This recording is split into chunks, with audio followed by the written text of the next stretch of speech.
साथियों, हमारा विषय चल रहा है पातंजलि योग दर्शन पर।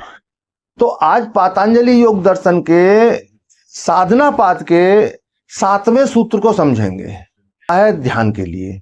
और इसका बहुत ही सरल भावार्थ है, जिस भी विषय से, जिस भी कारण से हमें सुख की प्राप्ति होती है, आनंद की प्रतीति होती है, तो हम बार बार वैसा ही चाहते हैं, बार बार वैसा ही रिपीटेशन चाहते हैं, बार बार उस सुख को अनुभव करना चाहते हैं। वो चाहे सुख भोजन के प्रति हो, चाहे वो वस्त्रों के प्रति हो, किसी भी कारण से वो सुख हमें मिलता हो, हम बार बार उसे चाहते हैं। और बार बार चाहने का अर्थ ही है कि वो स्थायी नहीं है। अगर स्थायी होता तो बार बार चाहने की आवश्यकता नहीं होती।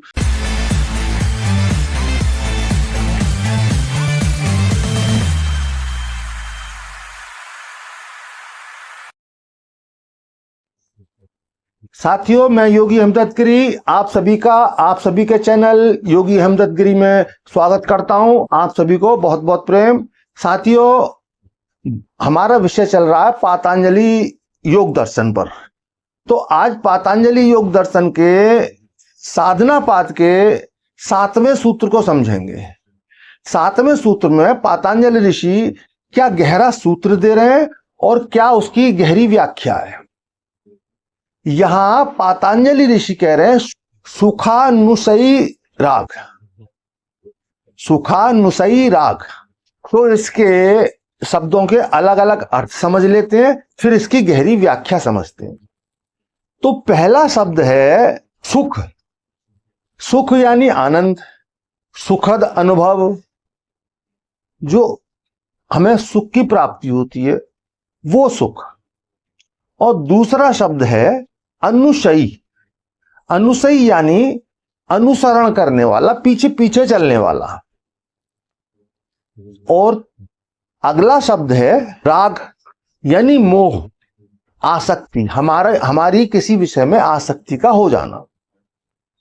अब तीनों को मिलाकर जो अर्थ बनता है वो ये है कि जैसे कि हम किसी सुख से आनंदित होकर, उस सुख से प्रभावित होकर उसके पीछे पीछे चलने लगते हैं, या वो सुख हमारे को पीछे पीछे चलने लगता है, यानी कि हम उस सुख को पकड़ लेते हैं। अगला शब्द राग, यानी कि यही राग है।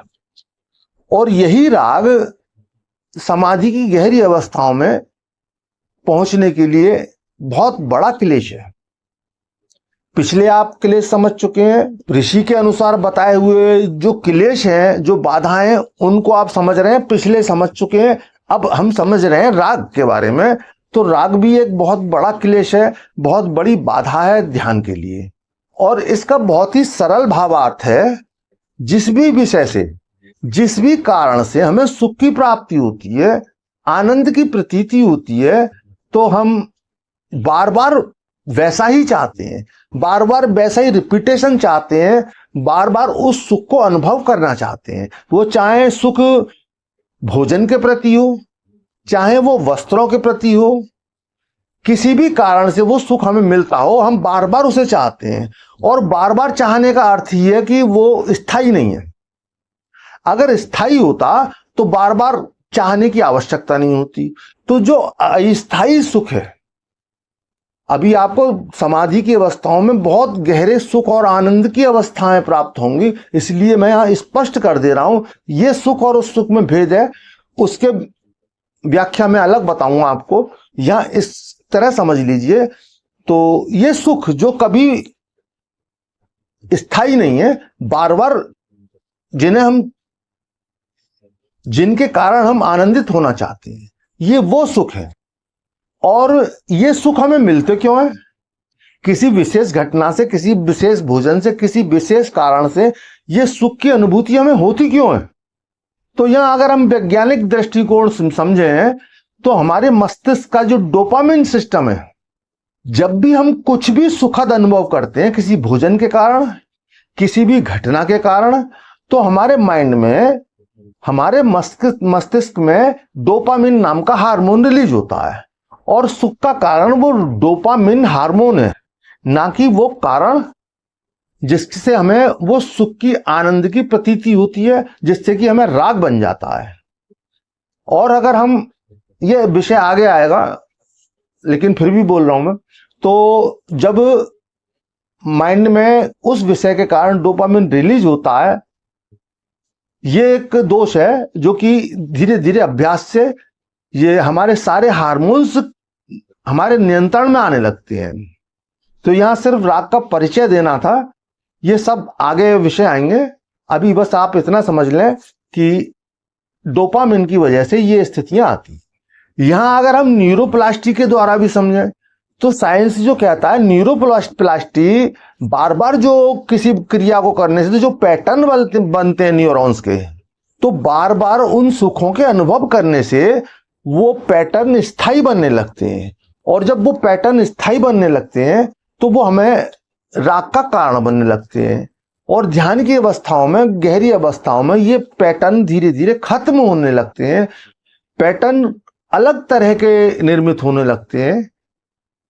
यही अभ्यास का अर्थ है कि निरंतर बार बार नए पैटर्न्स पर कार्य करना और नए पैटर्न्स मजबूत बनाना।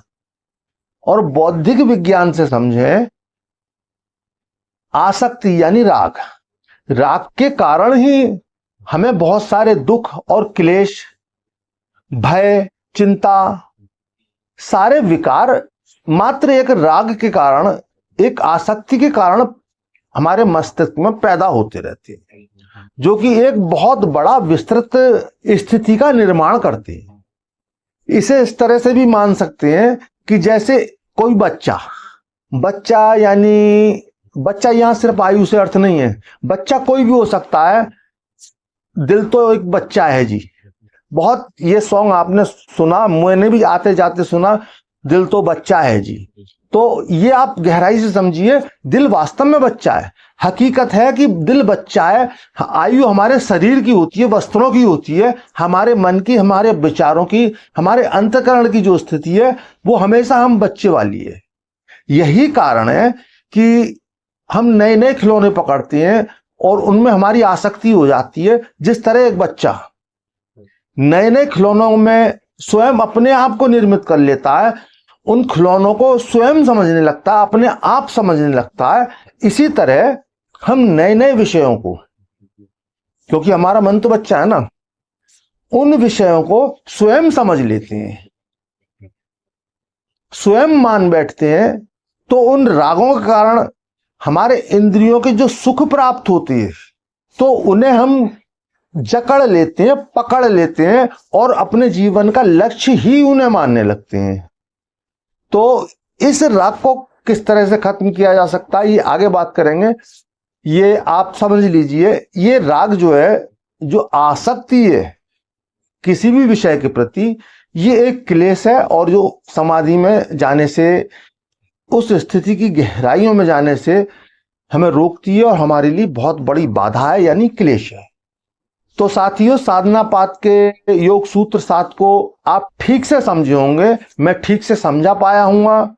हमेशा की तरह कहूंगा कि समझने में या समझाने में कहीं कोई चूक हुई है तो कमेंट करने में कहीं कोई समस्या नहीं है। जब तक आप विषय को ठीक से ना समझें, मेरा बताना व्यर्थ, आपका सुनना व्यर्थ। तो आप अपने कमेंट करें, जो भी जानना चाहें या सुझाव देना चाहें, और अधिक से अधिक शेयर करें। तो इसी के साथ ही वीडियो यहीं समाप्त करूंगा।